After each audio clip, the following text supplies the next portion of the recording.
7,90,000 কোটি টাকার বাজেট পেশ করেছেন অর্থ উপদেষ্টা সালেউদ্দিন আহমেদ। এতে জিডিপি লক্ষ্য 5.5 এবং রাজস্ব লক্ষ্যমাত্রা ধরা হয়েছে 5,64,000 কোটি টাকা।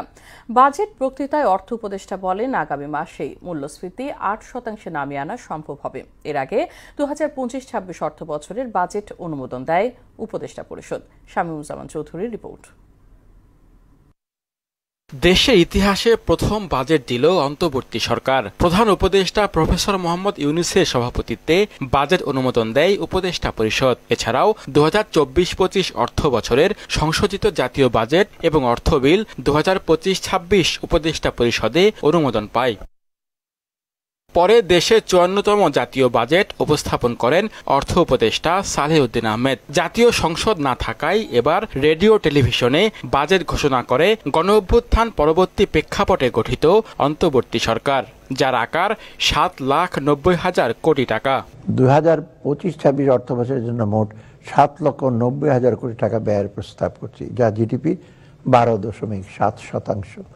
এর মধ্যে পরিচালন সহ অন্যান্য খাতে মোট 5,60,000 কোটি টাকা এবং বার্ষিক উন্নয়ন কর্মসূচিতে 2,30,000 টাকা বরাদ্দের প্রস্তাব করছি। অর্থ উপদেষ্টা বলেন, বিদ্যুতের দাম আপাতত বাড়ছে না, আর আগামী মাসে মূল্যস্ফীতি নামিয়ে আনা হবে 8%। বাজেটে অগ্রাধিকার পাচ্ছে শিক্ষা ও স্বাস্থ্য খাত। বিদ্যমান উচ্চ মূল্যস্ফীতির প্রেক্ষাপটে নীতিগতভাবে আমরা বিদ্যুতের মূল্য আপাতত না বাড়ানোর সিদ্ধান্ত নিয়েছি।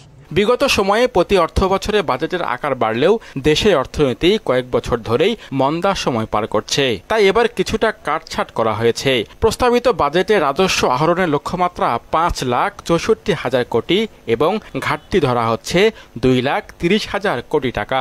আগামী 2025-26 অর্থ বছরে মোট 5,64,000 কোটি টাকা রাজস্ব আয়ের প্রস্তাব করছি, যা জিডিপি 9%। 35,000 কোটি টাকা কমিয়ে নতুন অর্থ বছরের জন্য বার্ষিক উন্নয়ন কর্মসূচি এডিপি নির্ধারণ করা হয়েছে 2,30,000 কোটি টাকা। শূন্য কার্বন ভিত্তিক সমাজ বিনির্মাণ, যার মাধ্যমে আমূল পরিবর্তন হবে দেশের মানুষের জীবনমানের এবং মুক্তি মিলবে বৈষম্যের দুষ্ট চক্র থেকে। আর্থসামাজিক উন্নয়ন, সুরক্ষা, মৌলিক সেবার নিশ্চয়তা, কর্মসংস্থান, বৈষম্য নিরসন ও জনকল্যাণমুখী বাজেটের লক্ষ্য অন্তর্বর্তী সরকারের। অর্থ উপদেষ্টা বলেন, আগের আমলে এসব বিষয় শুধু প্রস্তাবনায় সীমাবদ্ধ থাকলেও এবার বাস্তবায়ন করা হবে। প্রথাগত ভৌত অবকাঠামোর তৈরির খতিয়ান তুলে ধরার পরিবর্তে আমরা এবারের বাজেটে প্রাধান্য দিচ্ছি মানুষকে মৌলিক অধিকারের নিশ্চয়তা, সুন্দরভাবে বেঁচে থাকার জন্য প্রয়োজনীয় ব্যবস্থা, জীবিকার নিরাপত্তা এবং বৈষম্যহীন পরিবেশ।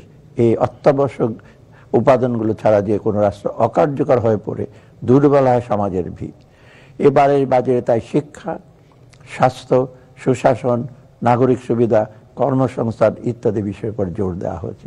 নতুন অর্থ বছরে এডিপির 5 খাতেই যাচ্ছে মোট বরাদ্দের 69.93%। সর্বোচ্চ অগ্রাধিকার পাওয়া পরিবহন ও যোগাযোগ খাতে দেয়া হচ্ছে 59,000 কোটি টাকা। দ্বিতীয় অবস্থানে রয়েছে বিদ্যুৎ ও জ্বালানি খাত, আর তৃতীয়তে রয়েছে শিক্ষা। এছাড়া 405 কোটি টাকা বরাদ্দ দেওয়া হয়েছে জুলাই অভ্যুত্থানের শহীদ পরিবার ও আহতদের জন্য। আগামী 2025-26 অর্থ বছরে জুলাই গণ অভ্যুত্থানের শহীদদের পরিবার এবং আহতদের জন্য 425 কোটি 20 লক্ষ টাকা বরাদ্দ রাখার প্রস্তাব করছি। কর জিডিপি অনুপাত বাড়ানো, স্থানীয় শিল্পের সহজীকরণ, রাজস্ব আহরণ বৃদ্ধি, নতুন কর্মসংস্থান, এফডিআই আকর্ষণ, ব্যবসা বান্ধব পরিবেশ তৈরি সহ ভ্যাট ব্যবস্থা সহজ করার উপর জোর দেওয়া হচ্ছে প্রস্তাবিত বাজেটে। আমাদের এবারের বাজেট কিছুটা ব্যতিক্রমধর্মী। শামীমুজ্জামান চৌধুরী, মোহনা সংবাদ, ঢাকা।